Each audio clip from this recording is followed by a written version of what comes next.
All right, welcome to another episode of the Innovation Foundation for Democracy, where we discuss ideas on democracy. Today, we are joined by William Shoki, who is an editor of Africa is a Country, a publication on issues around Africa and culture. William, welcome, and thank you for joining. Thank you very much for having me. Yeah. I want us to start maybe with your reflection. I think South Africa is at juncture of the 30 years of democracy, which signifies the end of apartheid and the freedom and that whole era of social justice and human rights. What are your reflections on this 30-year journey? What has it been like? I think it's important to begin by first reflecting on when we say 30 years of democracy in South Africa, what kind of democracy are we talking about?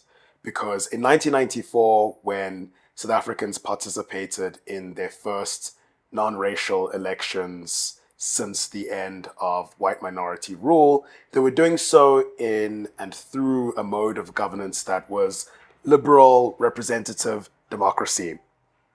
And that is a very limited form of democracy. It's primarily consigned to the political realm. It's concerned with the election of representatives and the form of government.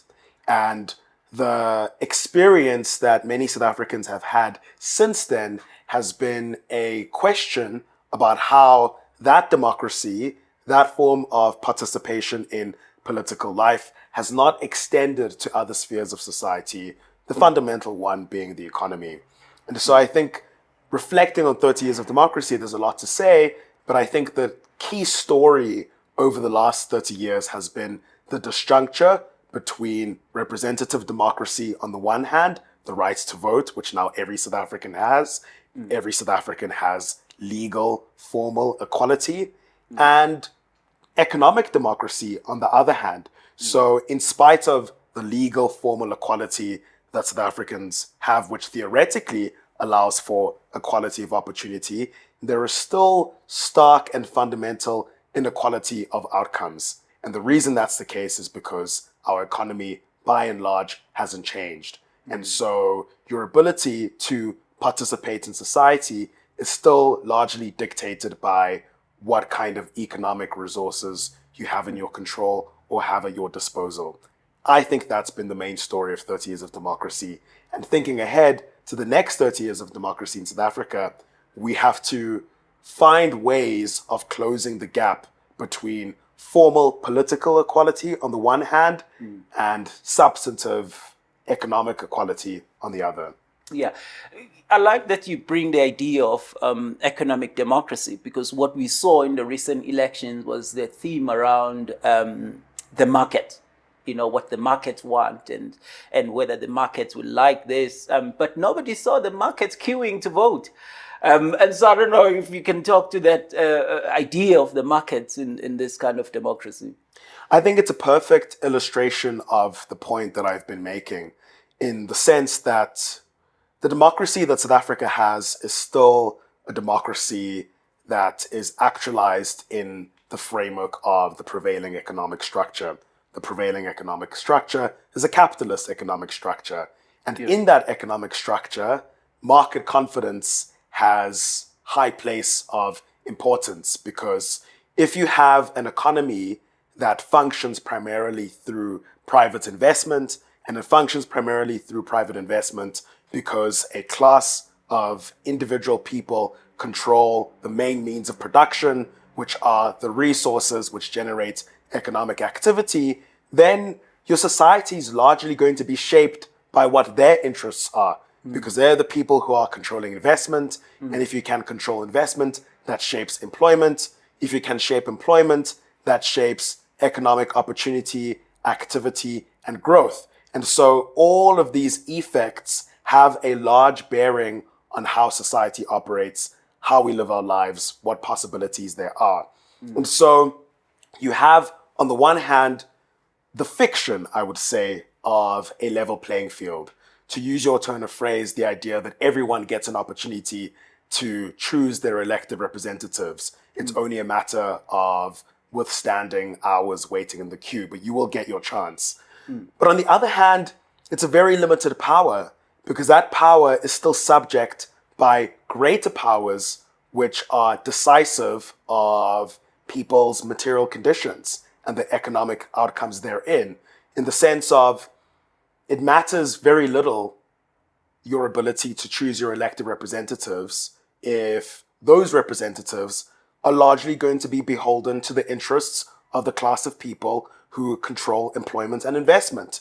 Because ultimately, as happened in the South African instance, if they are unhappy with the political trajectory of the country, if they feel that the political trajectory isn't conducive to investor confidence, then they're going to decide not to invest. Yeah. And if they're not going to invest, then that means that the state is deprived of a crucial revenue source through tax, and is deprived of a crucial revenue source through tax, not only from corporations, but from people. Because if people aren't employed and they're not paying tax, and the state wants people to be employed, they want economic activity. But the people who control that are the people who control the economic resources that generate that. So what this illustrates is that what we couldn't answer in 1994, we answered it partially because apartheid was a system in which power, political power, was formally sanctioned and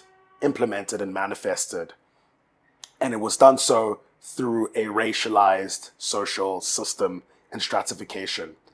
But even though apartheid deracialized who has economic power in society, it still hasn't addressed the question of that fundamental distribution of power, that gulf between people who control those resources and those who don't. And in fact, those patterns still follow a very racialized framework. So the only way that you can move beyond this, not only in South Africa, but all across the world, is to rebalance that power. And the only way you can rebalance the power is to redistribute the resources that currently are in the control of a very tiny elite, whereas the vast majority of people lack that control and so are beholden to the interests of that elite. I'm going to touch to this point now of what is seen as the failures of this democracy, if it ties to the failures of neoliberalism, which is in a debilitating state. But the question that I want maybe you to speak on is a question of freedom, the feeling of freedom, which is widely, there's a sense of unfreedom, that the people on the ground are not really feeling freedom. I wonder if you can talk to that. You know? I think the contradiction, so to speak, of South African democracy, and it's a process observable in every part of the world, is that at the moment when people's freedoms are expanded, the very expansion of that freedom raises people's expectations of what society owes them and results in demands for more freedom. And that's not a bad thing. That's a good thing. I think when we tell the story of the last 30 years of democracy, it's important not to acknowledge what a massive political transformation it was. I think it is important that Black South Africans could participate in political life for the first time. The Black South Africans could have some mechanism by which they could control and shape their own destiny. The Black South Africans were the recipients of public services for the first time, which vastly transformed their life chances. That cannot be denied. The important thing that has to be acknowledged afterwards is the fact that this process unfolded unevenly. So not everyone benefited from democracy. And the fact that even though we have benefited, there has been change, the point is it's not enough change. And that's not a bad thing. The fact that there has been some improvement does not necessarily mean that we should be satisfied with the position that we are in right now. And so often when we talk about unfreedom, it could mean one of two things. It could either mean a view that nothing has changed, that most South Africans are still under the yoke of some master that is subjugating and subordinating them. Or it can mean that there has been some advance, some improvement, but it hasn't been sufficient, and it hasn't been decisive in terms of drastically returning agency to the vast majority of Black South Africans. Yeah. I think the first view is too simplistic. I think it's too simplistic, and I understand why it's deployed rhetorically, because it's a way of capturing people's attention. Yeah. But I do think it's too simplistic to say that nothing has changed and we are in this condition of unfreedom. I think it's more true and appropriate to say that we have limited freedom, and that the only way that this country can meet its potential is if we expand the sphere of freedom, if we create a society in which people are not only self-determining at the ballot box, but they're also self-determining as far as the question of what they do with their time, what resources they have at their disposal to be able to realize whatever interests, projects, or aspirations that they have. And that's what's mostly out of reach for the vast majority of South Africans, primarily Black working class South Africans. Yeah. And is the South African case really distinct? Or if we can talk to the idea of South African exceptionalism, particularly around this idea of the post liberation, the post and the democracy as well. I don't think the South African case is distinct as far as how economic prospects have unfolded in this country. I think South Africa is not the only place in the world that has adopted primarily neoliberal macroeconomic policy, a kind of policy that is characterized by austerity, privatization, the retreat of the state, all of those characteristics and features. But I do think what is possibly distinct about the South African case, and it's obvious to me in the way we conduct our reflections about 30 years of democracy in the first place, is how highly developed the anti-apartheid movement was, in the sense of it was led and carried by a highly mobilized public who, even though they were excluded politically and excluded economically, were organized. And so South Africans, in a very limited way, experienced some degree of agency, because there was a sense that was shaped politically that you have the ability to determine your own future. And you did that through protests, because you were excluded from legalized channels of airing your grievances. The only recourse you had was protest. And so what South Africa has, which I think distinguishes it not only from other African countries primarily, but lots of other countries in the world, is a strong culture of protest and mobilization. It's a culture that is starting to wane somewhat as neoliberalism, I think, makes it harder for people to direct their attention to anything else other than the everyday survival. But you have the strong culture of protest that has been able to advance the interests of workers, advance the interests of women, advance the interests of the LGBTQI community, advance the interests of different sections of society in a way that I don't think we've had or witnessed in other parts of the continent. And it's in part what's helped sort of rein in perhaps the worst excesses of the state and the worst excesses of corporations in this country. Obviously not to the extent that we'd like to see, but I think that has been an important dynamic. And I think this is what is perhaps exceptional about South Africa.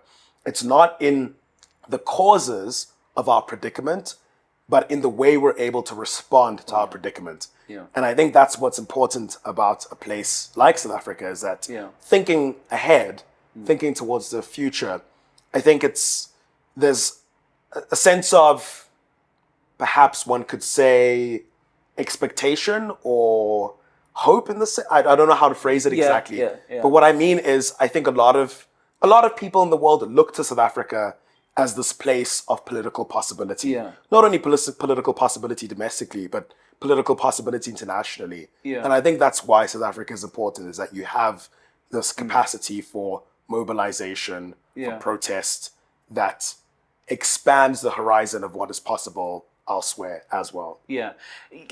I like that you bring in mobilization, because what we are seeing, and correct me if I'm wrong here, we are seeing the rise of these fascist movements, which has, I think, themes and those vernaculars of nationalisms, these springing nationalisms that we saw. And I think towards the elections, there was quite a lot of them. But what became very evident around it was that they do have some form of bases there and there. There is like pockets where you can trace a base for this kind of fascist thrust. What could this tell us about the state of democracy and where we are in this 30-year story?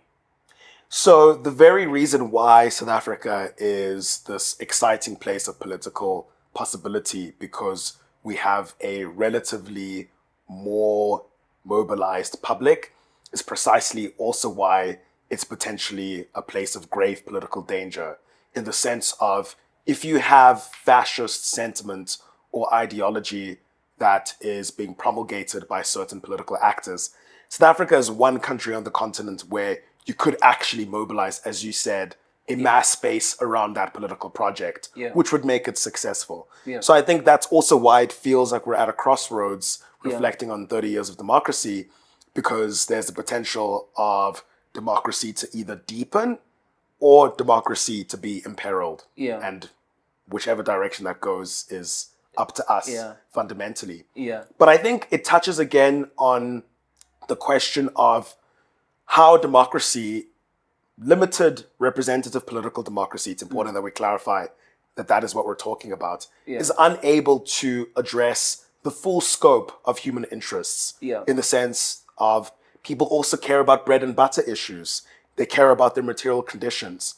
And if you can't address that, then that creates a base for reactionary politics, because it's easier in the face of economic, primarily often is the case, economic frustrations, for political actors to deflect attention away from their failures as a political class to other marginalized groups in society, whether it's migrants, whether it's sexual minorities, whether it's women, whatever the case is. And you see this dynamic play out all across the world. And I think the 2024 elections indicated to us that this reactionary politics, this illiberal and anti-democratic politics, potentially has a base, could develop some traction.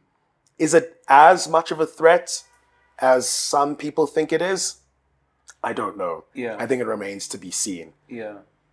I think what's potentially something to take comfort in is that, once again, South Africans are people who defend their interests in whatever way possible very staunchly. And so I think that a lot of South Africans, even if they might initially be lulled by this kind of reactionary politics, if this politics cannot deliver material gains for people, then they'll reject this politics. So I think that indicates to us that the response should obviously worry about our democratic institutions, about the threats to the constitutional order. That's what the so-called government of national unity is focusing its attention on, right? And that's what the markets are focusing their attention on. What they overlook and what they miss is that's not enough.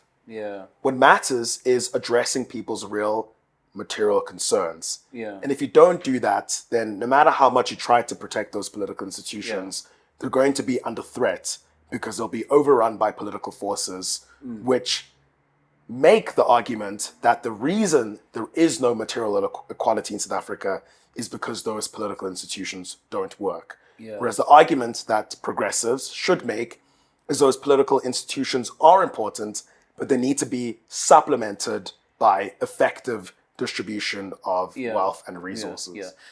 Still on these disjunctures and mobilization, I'm thinking around this re-emerging xenophobia and Afrophobic sentiments that you're seeing and they're getting a mobilization that is kind of like gaining ground, where you're seeing even institutions now just enforcing these rules where you don't know what was happening all these years, where you never saw government officials going straight to warehouses, to offices, Right. stopping people to check for their passport. I'm wondering what this is doing to the institutions, the democratic institutions, or the institutions that strengthen democratic governing. I wonder if you can speak to that. Yeah. It's eroding those institutions, simply put, because it's starting to imbue them with practices that are antithetical to their fundamental purpose.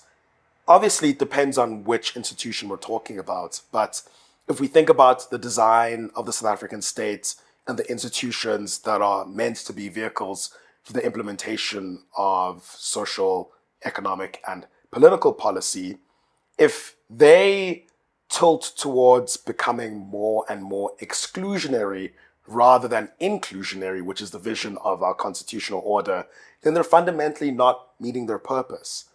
But the reason that's happening, once again, is because there is a material basis for the erosion of those institutions, in the sense of the politics of exclusion that are manifesting in anti-migrant or xenophobic sentiments, for example, are undergirded in a belief that the only way to survive in our economy is to fortify yourself against supposed threats to your economic security. So it's rooted in an idea of scarcity. It says there's not enough to go around. There's not enough resources to go around. There's not enough jobs to go around. And so whenever there are outside groups, so-called outside groups that are coming in, they are threatening the very limited resources that our country has at its disposal. So the rational response to that becomes, I and my community, my family, my kinship networks, my ethnicity, my language group must protect ourselves against these outside threats that are going to threaten the very limited resources that we as South Africans have at our disposal. But it's a false argument, right? Because it's rooted in an idea of economic contraction that is simply the result of chance, almost as if this is just how nature is unfolding. But it's not how nature is unfolding. It's the decisions of a very particular group of people. It's the decisions of the state. It's the decisions of people who control economic resources and control investment, which in turn affects employment, which affects economic activities. And so the response to that should be, how can South Africans, in tandem with everyone else who actually faces similar predicaments, mobilize against the groups of people that are making these decisions and encourage them away from economic policies which reduces how much everyone has, but in fact redistributes upwards. Economic redistribution happens in our society, but it's an upward redistribution. It takes away from the vast majority towards a tiny elite. Whether that manifests through corruption, whether that manifests through the formal economy and the private sector, it's all the same. And say, how do we create genuine redistribution from the haves to the have-nots, regardless of their race, race, nationality, whatever. This redrawing of the line of the unwanted bodies, I think it's equally, we can link it to the crumbling capitalism, where there's just excess bodies that it doesn't know what to do with these bodies anymore. And so the drawing of the line again of this migrant, of this unwanted and all of that. But I'm wondering how that, especially going back to that question of democracies and crumbling neoliberalism, how can we rethink capitalism to kind of build stronger democracies that where people can work and make a decent living, develop the country, so you have kind of a functioning state, but at the same time rethinking it from how it undermines democracy. The only capitalism in human history that has successfully achieved what you're describing, which is deepen democracy, deepen political participation, improve social cohesion, is social democracy. And what social democracy is centered around is the notion that the power, the structural power of capital, as I described earlier, they control the means of production, and in controlling the means of production, which generates economic activity, they control investment, and then they control employment, they control all of these arrays of economic effects, which gives them this large structural power, irrespective of what political system you have. The only capitalism in human history that has successfully achieved all of these important social objectives has been social democracy, because it's centered around constraining the power of capital and reducing our dependence on the market.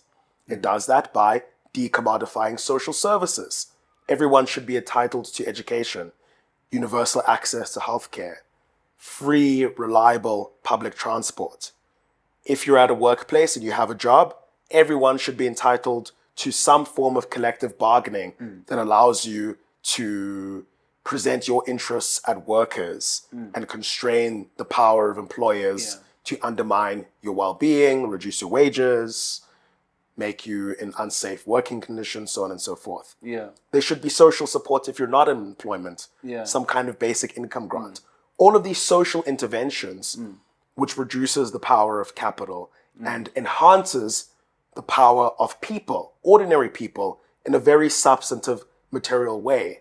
Because then when you're no longer dependent on the market, i.e. dependent on a wage in order to access the basic necessities that you need to live by paying for education, paying for healthcare, paying for energy, so on and so forth, then you become more confident. You become a person who's able to participate in the world and represent your interests successfully.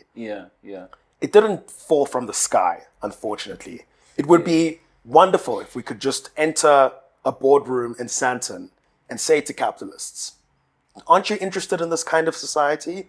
Wouldn't you want a society that has more social cohesion, has less violence because there's less inequality, there's less differentials of power, and because there's less differentials of power, there's less resentment? Unfortunately, capitalists are beholden to the imperatives of profit maximization. And so they're caught in this endless loop of trying to achieve their bottom line. And if they can't do that, they'll go out of business. So it's going to require society to make that argument. And to not only make that argument verbally in discourse, but to make that argument through organization, by organizing our power at the workplace, in communities, at schools. Because unfortunately, that's the only time when people who already enjoy vast amounts of power in society that manifests asymmetrically will be willing to come to the table and listen. Sure.